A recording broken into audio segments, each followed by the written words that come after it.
Lambatan kreasi itu juga sering disebut tetabuh lelambatan Mopayas. Jadi yang kuno sudah polos, yang Mopayas ini banyak motif-motif yang dimasukkan ke dalam pola tabuh lelambatan itu, baik itu pada penginapannya, baik pada pengawalnya, pada pengecernya, pada pembaturnya, sampai pekatnya itu penuh dengan popayasan, atau istilah lainnya juga disebut dengan isen-isen. Jadi isen-isen adalah olah-olahan. Bagaimana olah-olahan itu ya kembali kepada pola-pola yang ada. Kalau tidak diikat oleh pola kendangnya, diikat oleh pola kempur-kempri gong. Ya, sehingga tabuh itu mempunyai struktur yang jelas. Tetap di dalam tabuh kreasi, lelambatan kreasi itu masih memakai pola struktur yang kuno, tetapi diperbanyak pepayasannya. Isen-isennya pepayasan gender atau gangsel, rencang, pepayasan teropong, pepayasan kendang, kadang-kadang suling masuk banyak. Nanti ke olah-olahan. Nanti perlu kepada adik-adik yang sudah tampil tadi untuk memiliki pengetahuan. Kok bisa tabuh lelambatan kuno itu dijadikan tabuh lambatan kreasi? Apanya yang diolah, apanya yang dibedakan, apanya yang dijadikan motif. Nanti dari apa yang telah dilakukan oleh sesepuh karawitan kita, sejak dari Pak Kaler, Pak Lotring, Pak Brate, Pak Sinti, dan lain sebagainya, itu melakukan olah-olahan. Nanti di dalam olah-olahan ini, dari yang lebih tua kepada yang lebih muda, itu akan banyak sekali terjadi kejutan-kejutan, terjadi olah-olahan yang kadang-kadang lebih rumit, lebih indah, lebih dinamis. Ini adalah olah-olahan. Kalau di dalam istilah musik baratnya itu disebut aransemennya. Jadi aransemennya inilah yang diolah oleh para komposer atau para komposer tabuh lelambatan itu. Nah, kemarin saya juga ditanyakan oleh beberapa anak-anak apanya saja yang diolah. Yang diolah itu dari awal. Kalau tadi kan kita lihat ada 3 tabuh yang berbeda. Masing-masing mempunyai olah-olahan yang berbeda juga. Jadi yang pertama Pak Sinti dengan trilokanya itu.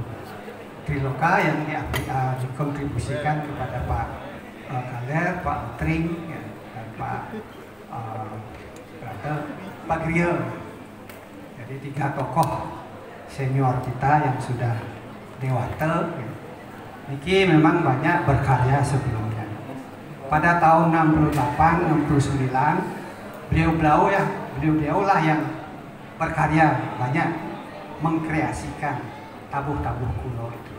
Jadi beliau itu tidak saja ahli di bidang tabuh lelambatan, tapi juga menguasai permainan gamelan-gamelan yang lain, seperti geger wayang, gambang, pelegongan, panggulingan. Semua beliau kuasai. Jadi olah-olahan ini juga akhirnya di dalam kesempatan berkreasi, karena gong kebiar ini merupakan salah satu ikon dalam pesta kesenian Bali, sehingga banyak sekali tampilan-tampilan baru. Nah, dari tahun 68 kira-kira sampai tahun 79 pesta seni itu sifatnya pada waktu itu disebut Merdanga Utsawa. Jadi Merdanga Utsawa itu adalah lomba gong kebiar, baik itu tabuh lelambatannya, tabuh kreasi, tabuh tari, dan lain sebagainya. Nah, pada waktu itu beliau-beliau ini memang sangat dominan, banyak berkarya dan dijadikan panutan oleh komposer-komposer muda yang lain. Nah, setelah tahun 79 PKB, nah ini mulai generasi-generasi baru. Karya Pak Prato banyak muncul, karya Pak Jebot banyak muncul, karya Tamo, Pak Windo, T. Asnawo, saya juga ikut beberapa di dalamnya. Nah, ini menunjukkan adanya perkembangan setiap saat. Tetapi yang jelas, ya adik-adik semua biar tahu, polanya tetap berdasarkan kepada pola yang lama. Ada pengawit, pengawak, pengecat, kepokok. Tetapi di antara pengawit, pengawak itu banyak sekali motif-motif yang dimasukkan. Apakah itu fungsinya sebagai peralihan atau merupakan aransemen baru, ya, untuk menambah isen-isen pada bagian lagu. Kemudian juga pada pengawak periring. Jadi setelah pengarang trompong itu, jadi ada biasanya 2 atau 3 kali bagian trompongnya muncul, kemudian masuk ke kendang ngalih gong. Nah, ini ke bagian akhir tadi pada bagian pengerang-rang, belum masuk ke pengawak. Nah, biasanya setelah bagian pengerang-rang ini masuk ke bagian periring. Periring ini biasanya menunjukkan permainan daripada pola pengawak, tetapi temponya lebih cepat. Jadi karena dimainkan periringnya. Jadi di sana ada olah-olahan rio, ada olah-olahan kendang, ada olah-olahan gangsa. Nah, ini dimainkan untuk masuk ke bagian pengawak inti. Periring dumun, periring ini juga mopayas, ada periring mopayas 2 yap, ada 1 ayap, 1 paletan, 2 paletan. Sehingga bagian periring ini juga merupakan bagian yang utuh, tetapi kadang-kadang dimampatkan, dipadatkan, sehingga berbeda dengan permainan pengawak. Nah, setelah periring ini, ya, sini banyak masuk motif-motif, sehingga masuk ke bagian pengawak. Pengawak juga demikian.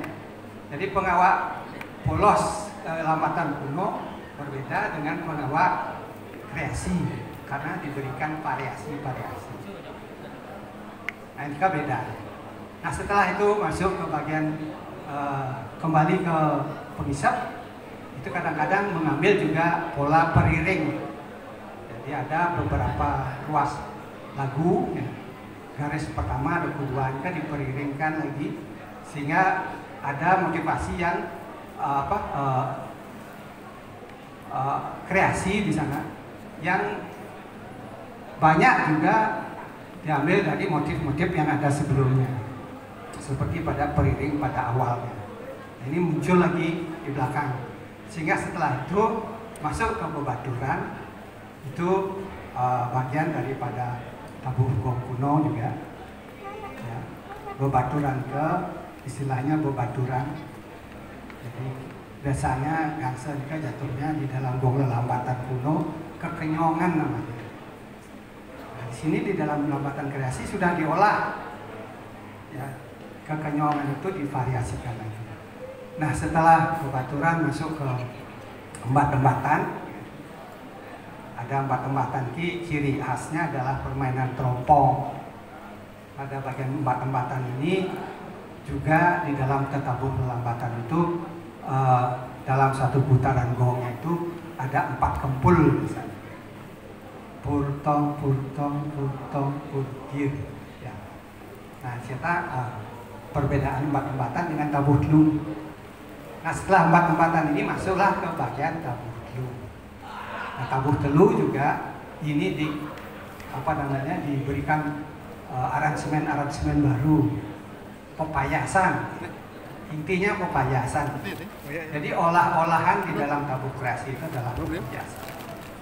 Nah, setelah masuk ke bagian tabuh telu, ini biasanya tabuh telu ini pakai tabuh telu yang mau payas atau pakai tabuh kegilakan yang mau payas.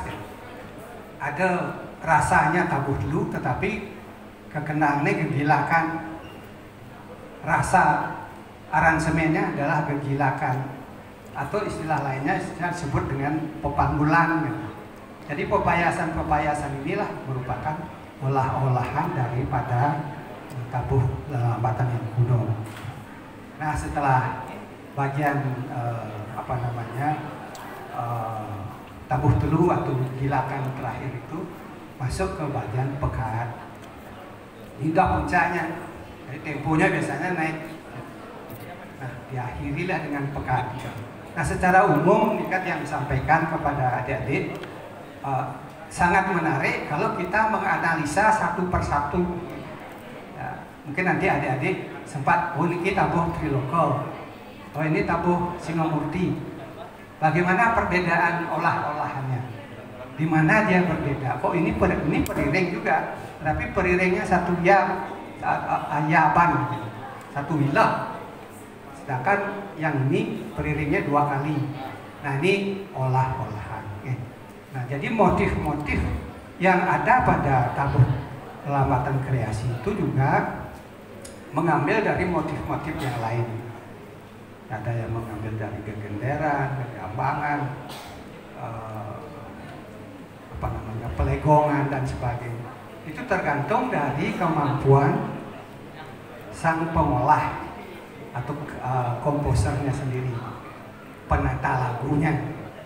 Siren kinglah pekarian, oh niki Pak Ketut Gede Nasnawon. Kadang-kadang kita bisa lihat, oh ciri khasnya seperti ini. Sehingga seorang komposer itu mempunyai gaya, style.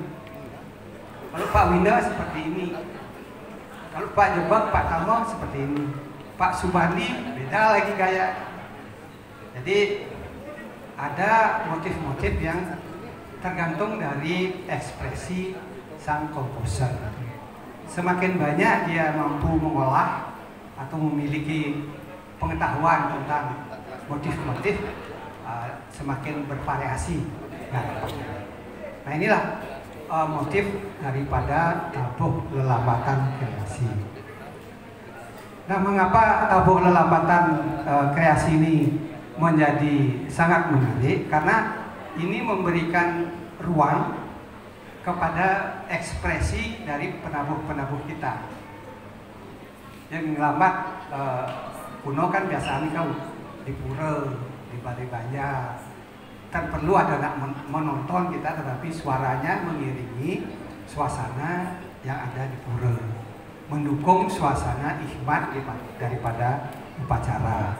Sedangkan kalau tabuh kreasi ini memang tujuannya adalah untuk ditampilkan, kalau tidak di atas panggung ya minimal di tempat-tempat yang khusus ya, yang menarik ya, untuk penonton gitu. Jadi ekspresinya memang untuk penonton, maka itu digarap kita harus tampil dengan baik dan sebagainya. Nah, adik-adik terutama yang sudah mampu memainkan lambatan seperti itu perlu ya, karena kami yakin nanti adik-adik ini akan menjadikan generasi kita. Beliau-beliau inilah yang akan adik-adik inilah yang akan melanjutkan generasi kita.